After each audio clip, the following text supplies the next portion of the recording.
कराई थी अक्टूबर 2021 में कराई थी। अच्छा, 2022 से 1 साल हो गया। सही। और मेरा ख्याल है ये उस वक्त 8-9 देती होगी, लेकिन ये आने के बाद इसमें इम्प्रूवमेंट आया, लेकिन मैं एक्यूरेटली इसको मेज़र नहीं कर पाया। मेरी अपना एस्टिमेटेड है कि ये इस वक्त 10, 11, 12 पे पहुँचती है, 12 के करीब देती है। लंबी जैसे। अस्सलाम वालेकुम, ये हमारे एक कस्टमर है, 1 साल हो गया इनको बिट्स में चलाते हुए, तो ये पानी लेने आए हैं आज। तो ये 4.7 बोला था इन्होंने, 4.5। हाँ बिल्कुल करेक्ट, इसका 4.7 है।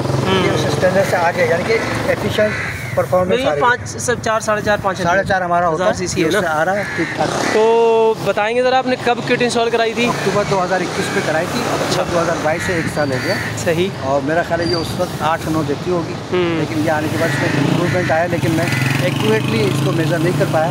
मेरी अपना एस्टिमेटेड है कि ये इस वक्त 10, 11, 12 पे पहुँचती है, 12 के करीब देती है। लंबी जैसे सुपर हाईवे में जाते हैं उसमें तो खैर बहुत अच्छी, तो वो बहुत ठीक ठाक 15 देती है, वो बहुत अच्छी परफॉर्मेंस है। जैसे कि पिछले दिनों जब पैसे कम थे पेट्रोल के, तो 1500 रुपये के डलवाया था मैंने, और हैदराबाद पहुँच गया था, फिर भी बच गया था। बेहतरीन है। चले भाई, ठीक है, जज़ाकल्लाह, मेहरबानी, आपने बताया।